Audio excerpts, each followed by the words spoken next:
You know, every single day, we're surrounded by a secret language.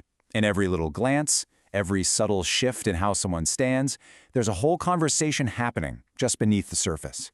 It's this hidden world of communication, and today, we're going to learn how to read it. And look, this isn't just some poetic idea. It's a fundamental truth about how we work. Our bodies are constantly sending out these little signals. They're leaking clues to what's really going on inside our heads, whether we want them to or not. That's the big question, isn't it? Well, we're about to pull back the curtain. We're going to give you the tools to see past the masks people wear and really understand the truth they're not saying out loud. So we're diving into what psychologists call behavioral leaks. You know, think about a tapping foot under a table during a big meeting, or that split-second frown that just gives away how someone really feels. These are those tiny, often uncontrollable signs our brains reveal, leaking out our true thoughts. Okay, so let's get into this toolkit. We're not talking about some kind of magic mind reading here. This is way more real. We're going to break down some really powerful psychological principles that you can start using today to see what people are actually thinking, even when their words are telling you something completely different.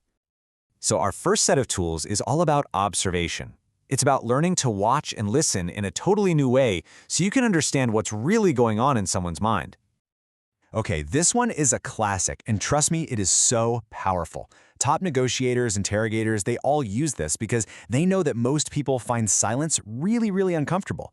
That pressure to fill the void is just immense. So here's why it works. When you ask a question and then you just wait, that empty space becomes almost unbearable for the other person. They will rush to fill it, and they'll often fill it with the exact details and the honesty they were trying to hold back in the first place. All right, next up, and this is one of my favorites. We're all pretty good at controlling our facial expressions, right? We can put on a smile when we need to. But we almost always forget about our lower body. And our feet? Well, our feet are often the most honest part of us, subconsciously pointing where we truly want to go. And this right here, this is the simple code. So next time you're in a conversation, you're not quite sure if you have their full attention, just take a quick glance down. Their feet will tell you everything you need to know, if they're with you or if their mind is already halfway to the exit. Okay, so now that we know how to observe, let's switch gears. Let's go from simply reading the room to actively shaping it. These next tools are all about proactively building bridges, creating trust and real understanding. You know why this works? It's because our brains are basically hardwired to like and trust what feels familiar. So when you subtly mirror someone, their brain gets this little signal, a sense of safety and connection. It's basically thinking, hey, this person is like me. And what's so cool about this is just how simple it is in practice. The key word here is subtlety. You're not trying to be a mime, you're just aiming to be a gentle reflection. You're creating this kind of nonverbal harmony that can build trust almost instantly. I mean, think about it, right? You could be in a super crowded, noisy room, tuning out almost everything out, but you will always hear your own name. It's like the one sound your brain is uniquely programmed to never, ever ignore. So what this really boils down to is this. Using someone's name sincerely in a conversation is like a direct line to their attention and their trust. It sends this powerful, subconscious message that says, I see you. You matter. All right, let's build on all that and move into our final category, the science of influence. This is all about strategic communication that can actually shape how people see things and what they decide to do.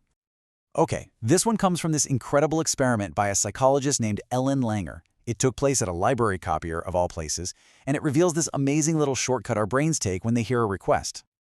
Just look at that jump. I mean, seriously, the success rate for cutting in line went from 60% to over 90%. And what the study found was that it wasn't the reason that mattered. It was simply the word because. It's like the word because is a little shortcut for our brains that signals a reason is coming, and we often agree before we even really process what that reason is. We all kind of know this instinctively, right? When someone talks really fast, it often feels like they're rushing, maybe anxious, or not fully confident. It feels a little uncontrolled.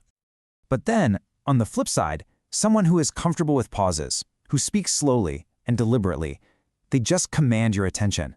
They project authority and complete control. This is such a power move, and you see it with effective leaders everywhere. They control the tempo of the conversation. And those pauses, they add weight and gravity to their words, forcing you to lean in and hang on every one.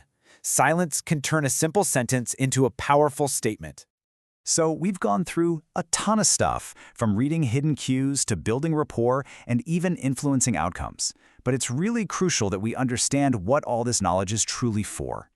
But here's the most important part. The goal here is not to manipulate people. It's about achieving a much deeper level of understanding. It's about being able to see the truth, the fear, the desire, and the intention that most people completely miss. So we've seen how awareness is its own kind of power.